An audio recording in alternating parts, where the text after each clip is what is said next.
তমলুকে আমার জন্ম। আমার বাড়ি থেকে বিদ্যাসাগরের বীরসিংহ। আর তোমার বয়স? চলো আজকে একজনের সাথে তোমাদের আলাপ করাবো। যেদিন থেকে এসেছি সেদিন থেকে এই ঠাকুমার সাথে আমার রোজ কথা হচ্ছে, স্নান করতে আসলে দেখা হচ্ছে, তাই আজকে তোমাদের সাথে আলাপ করাবো। তার আগে বলো সবাই কেমন আছো, ওয়েলকাম ব্যাক টু মৌমিতার একদিন চ্যানেল। বাড়ি যাওয়ার পথে গঙ্গার পাশেই রয়েছে এই গঙ্গা বুড়ি ঠাকুমার বাড়ি, তাই যাওয়ার আগে একটু দেখা করে নিলাম। কেমন আছো ঠাকুমা? আমি মেদিনীপুরে বীরসিংহ গ্রামের দেশে তমলুকে আমার জন্ম। আমার বাড়ি থেকে বিদ্যাসাগরের বীরসিংহ গ্রাম 3 কিলোমিটার। শান্তনাময়ী গার্লস হাই স্কুলে আমি লেখাপড়া করেছি। ওই স্কুলের টিচার ছিল হলো লেখক অরবিন্দ দাস নাকি, যে 18 বছর বয়সে দেহ রাখলো। ওনার দিদি সুচরিতা দাস আমার হলো হেড টিচার ছিল। আমি ছোটবেলায় খুব পদ্য আবৃত্তি করতাম, গল্প লিখতে পারতাম, আবৃত্তি লিখতাম, গান কীর্তন এখন লিখি, সবে আমাকে ভালো পায়। আর গঙ্গা বুড়ি বলে ডাকে।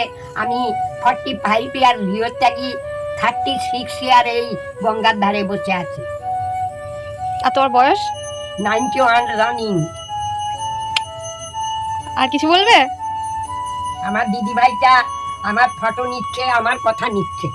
দিদিভাইকে সবাই স্নেহ করবে, আর মা যেন আদর করে মানুষ করে খুব ভালো একটা সন্তান, যে সন্তানের বন্ধু থাকবে না, কোনো নেশা থাকবে না, তার সঙ্গে যেন বিয়ে দেয়। তার হাত তুলে দেবো, তোমার আশীর্বাদ যেন ফলে।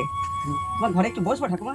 এত মিষ্টি একটা ঠাকুমার জন্যে একটা লাইক শেয়ার তো দরকারই, তাই না? আর হ্যাঁ, সাবস্ক্রাইবটাও কিন্তু করে দিও মাঝখানে। ফোন করে নিয়ে যায়, তোমাকে কাটোয়া অবধি যাই, ফোন করে নিয়ে যায়। তুমি গীতা পাঠ করতে পারো এখন এই বয়সে? এই তো সকালে করলো তো। যত গান শুনবি দুটো বাদে সব আমার লেখা। অনেক গান লিখেছি, বৃন্দাবনে বসে বসে।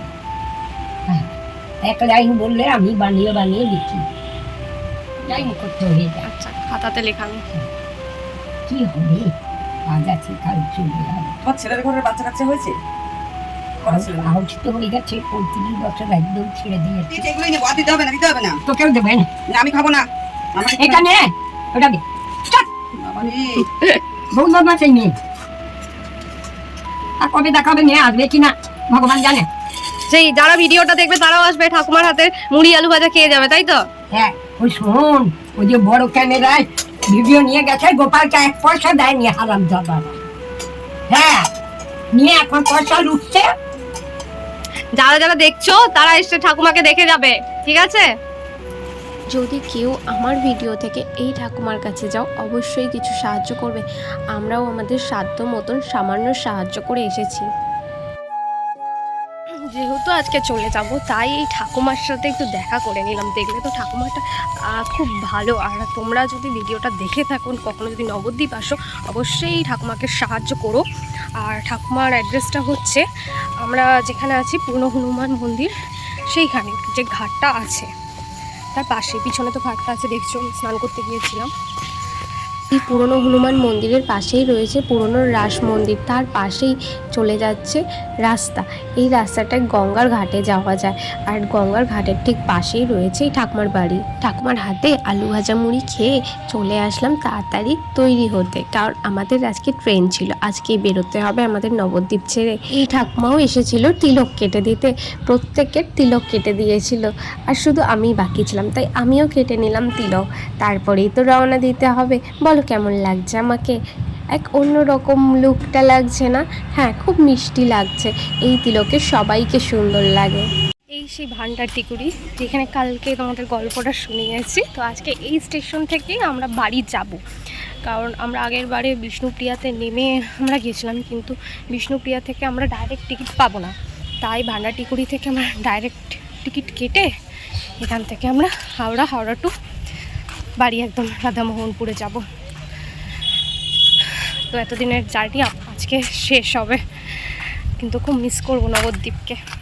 এই ভাটাটিকুড়ি স্টেশনের গল্প যদি জানতে চাও, আমার ইউটিউব চ্যানেলে সার্চ করে নাও, পেয়ে যাবে গল্প। ভোরে স্টেশনটাকে আরও একবার দেখে নিলাম, কারণ এখানেই তো রাম সীতাকে নিয়ে এসেছিল। কথা বলতে বলতে আমাদের ট্রেনও চলে আসলো, ট্রেন ছেড়ে দিয়েছে। এরপরে আমরা নবদ্বীপ ধামের উপর দিয়ে গেছিলাম।